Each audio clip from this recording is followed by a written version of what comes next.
You've come back. I didn't think you'd come back. Welcome back. Welcome. Come on. Give yourself a round of applause. Yeah, come on. Woo! Round of applause for that one. Yeah. What's going on, guys? You know me. Spooky Lukey. Right, for a bit of a treat. Going a little bit old for the channel today. Right, what we're doing is we're going to be looking at the 5 most haunted places in Yorkshire. But the best part about these is I live pretty close to quite a few of them. So if you want me to go visit them, we'll go visit them. That'd make quite a good video. Leave a like if you want me and another YouTuber. Right in Lama, I'm talking to you. We'll go and we'll make videos outside, and if we can get inside, that'll be even better. So, like I said, here we are, the 5 most haunted places in Yorkshire. Right, so if you want to know the website, there's your URL. I'll leave that down in the description if you want to find out if there's any haunted places near you where you can go. So here we are. Number 1 on this website is the Anderson Funeral Parlor. That's in Hull, okay? So basically, as it says on screen, I'm just going to read it off. If you grew up in Hull, you're likely to be familiar with the foreboding red brick building which used to be the Anderson Funeral Parlor. The building is today home to a late-night pharmacy. However, stories of paranormal activity are plentiful as ever, and staff at the pharmacy refuse to travel beyond the first floor to the abandoned rooms used during the funeral parlour years, because that can't be frightening enough. So the reluctance of the pharmacy staff to venture into the unknown is perfectly understandable. When you consider the history of the building, the Anderson Funeral Parlour is the last location visited by Mary Jane Langley, an 18-year-old girl who was murdered in 1891. So before her disappearance, Langley visited the building to meet her photographer, who operated his business there. Not long after, her lifeless body was discovered in a ditch with her throat slit. The tales of the Anderson Funeral Parlour have spread so far and wide that the TV show Most Haunted investigated the location several years ago. Right, so people have attempted to talk to the spirit of Mary Jane Langley and maybe the killer, and there's just no response. It's like no one's home. Footage recorded during the investigation and examined afterwards showed a chair being dragged across the floor by an unseen force.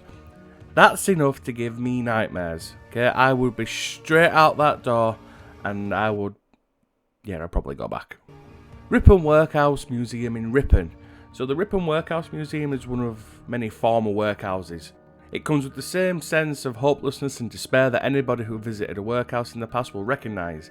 It's been said that those who entered the Ripon Workhouse did so with the knowledge that they knew they weren't going to come out, or they'd be coming out in a coffin or body bag. Disease and death were so common in this building that the officials ordered coffins in bulk. They ordered them in bulk, and still struggled to keep up with the number of fatalities. Given that the workhouse today is a museum, there are reminders of the past everywhere. Some, of course, have been carefully chosen by the museum to provide those who visit with a glimpse of what life was like during them days. So, out of all the ghosts that are at the Ripon Workhouse Museum, there is one named Gordon. Gordon has appeared to many tourists over the years, and has been contacted by Ouija board on occasion. See, don't do that. No Ouija boards. Don't like Ouija boards. Talking to you. During a particular memorable Ouija board session held at the workhouse, Gordon detailed his time at the building. He explained that he was forced into the workhouse during his later years and hated every minute of it. Well, it's a workhouse, he's not going to love it, is he? He passed away after spending a couple of years inside the walls of the Ripon Workhouse, but even his death did not release him from this prison. That's kind of sad. East Riddlesden Hall in Riddlesden. Built back in the 1630s, the 17th century East Riddlesden Hall has a long history with plenty of comings and goings, births and deaths, of course. It wouldn't be a haunted place if there wasn't death. It is said that the building has been site of paranormal activity for several hundred years.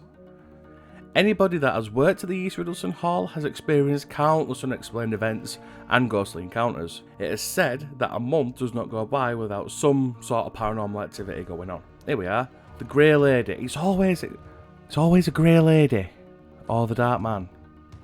That nightmare narrative, you've done this to me.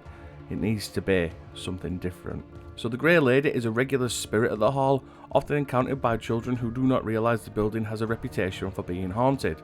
Some tour guides have recalled being asked by school groups about the lady in the corner, only to turn and find nobody there. Along with the school children brought to the Riddlesden Hall for many hands-on learning experiences, many ghostly juveniles are also in the building. One of the most infamous stories of East Riddlesden Hall concerns a member of staff who noticed a small boy wandering around the building in period clothing.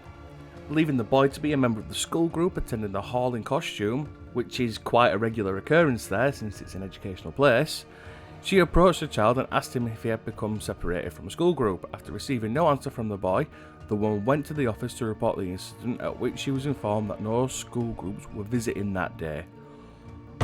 Holy shit, that's frightening. Wow. Temple Newsham in Leeds. So Temple Newsham has been home to some equally colourful characters throughout its long and colourful history. The Ingram family owned it for several hundred years before finally being sold to the Leeds City Council at the beginning of the 1920s. Like East Riddlesden Hall, a government presence has done little to ward off former owners trying to reclaim their home, and a ghost wandering the halls is not an uncommon sight. The ghost of Mary Ingram is often spotted throughout Temple Newsham, likely searching for her pearls, which she was asking until the day she died. Right, number 5. Right, if you haven't seen, here's a picture of me outside this house. If you didn't know this house, this is 30 East Drive, also known as the Black Monk House, right? So I live 10 minutes away from this house, so this one, I really want to go in this house. I absolutely do. Basically, if you didn't know, family moved in. This is a small breakdown. Family moved in, house was haunted, they left, right? That's basically it. I did a video on 30 East Drive again a couple of weeks ago. Go watch that when you watch this. Watch this first, I'm telling you. Basically, there was a monk who did some things, people weren't happy about it. Basically, this monk did things to a child, and they threw the monk down the well, he died, and then the house was built on top of the well. Okay? That's basically the gist of 30 East Drive. But this is the one house I want to visit. Right then guys, if you liked the video, leave a big fat like. If you didn't like the video, leave a big fat dislike. I'm not bothered. Don't forget to hit that big fat subscribe button to see more of my face. Absolutely annihilate that subscribe button, and I'll see you guys in the next video.